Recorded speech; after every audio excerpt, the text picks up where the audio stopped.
पारादीपगढ़ lock police नूतन थाना गृह उद्घाटित। पारादीप लॉक पुलिस स्टेशन नूतन भाव उद्घाटन देखा मिली। उद्घाटन उत्सव में जगतसिंहपुर सांसद विभु प्रसाद तराई जोगदेइथिबा बेले जगतसिंहपुर जिला एसपी, पारादीप अतिरिक्त जिलापाल, एडिशनल एसपी और डीएसपी तिर्तोल, पारादीप आदर्श थाना आईआईसी प्रमुख जोगदेइथिबा देखा मिलता। एथिसह स्थानीय सरपंच आईनजीवी संजय बेहरा प्रमुख जोगदेइथिबा बेले स्थानीय बहु नेतृमंडली जोगदे नूतन गृह उद्घाटन उत्सव को त्वरान्वित करथिबा देखा मिलता। यह नूतन थाना गृहर उद्घाटन ओडिशार माननीय मुख्यमंत्री मोहन चरण माझी भर्चुआल मोड्रे करथिबा देखा जायछि। पारादीपरू पुरुषोत्तम शतपथी रिपोर्ट, क्रांतिधारा प्लस।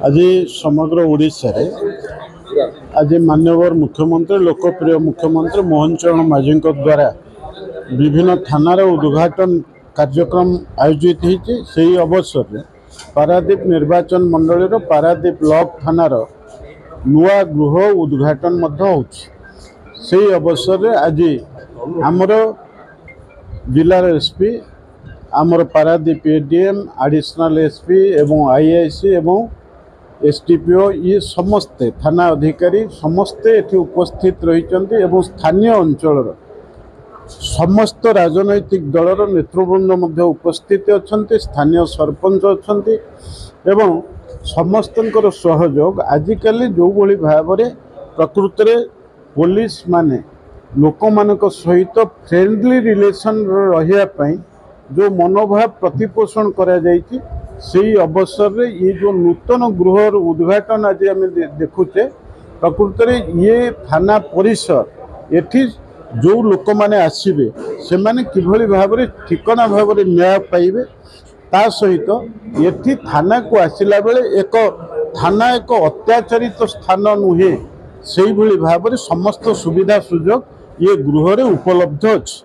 तेणु से अवसर में गोटे कथा हूँ आम अंचल एक शिल्पांचल एठी बहु कल कारखाना प्रतिष्ठित होची। से अवसर में आमर पारादीप ब्लॉक थाना अंतर्भुक्त ये अंचल विभिन्न पंचायतर जो लोक मैंने अच्छे से माने शिल्पानुष्ठान सांगे जोड़ी अच्छा।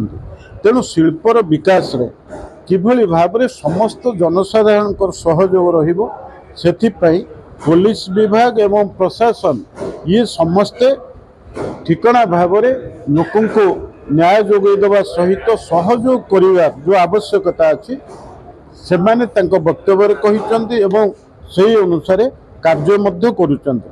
तेणु नूतन अधिकारी भाव में जो माने जोग देइचंती सेमानकर मध्य लोक मानक सहित गोटे फ्रेंडली रिलेशन रखिया पई मनोभाव रही। अपर पक्षरे आम लोक माने ये अंचल राजनैतिक वाद विसंवाद थाई पारे किंतु आम भीतर भाईचारा अच्छी एवं ताकू पाथेय करी आम अंचल लोक एठी पुलिस विभाग एवं प्रशासन को समस्त प्रकार सहयोग देवे बोली प्रतिश्रुतिबद्ध है। तेणु आज गोटे कथा होची नूतन थानार जो शुभ उद्घाटन कराई तेणु से अवसर में एठी ये गृह जो भली भाव में समस्त को न्याय जोगेदेव आम निश्चित भाव में आशा रखु।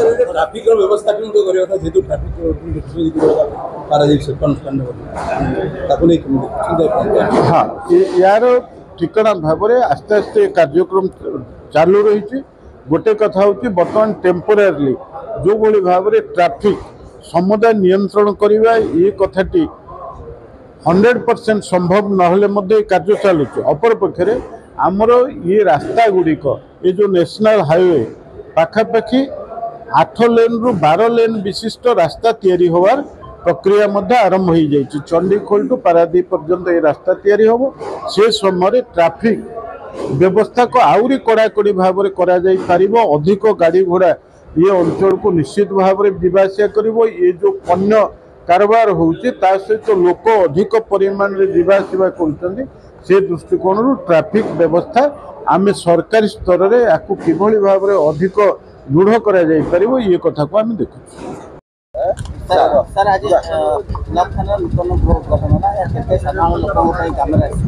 नहीं माननीय मुख्यमंत्री ओडिशा आज 14टा थाना ओडिशा रे उद्घाटन करुचंती जो जो थाना उद्घाटन करुचंती उपयुक्त पुलिस सेवा जोगाई देवा पई जनसाधारण को सही उपरे फोकस करी से थाना गुड़ाक उद्घाटन करुचंती। पारादीप लोकसभा ब्लॉक थानाटा निश्चित रूपे जनसाधारण को बहुत सुविधा सुजोग देव एवं उपयुक्त पुलिस सेवा देव।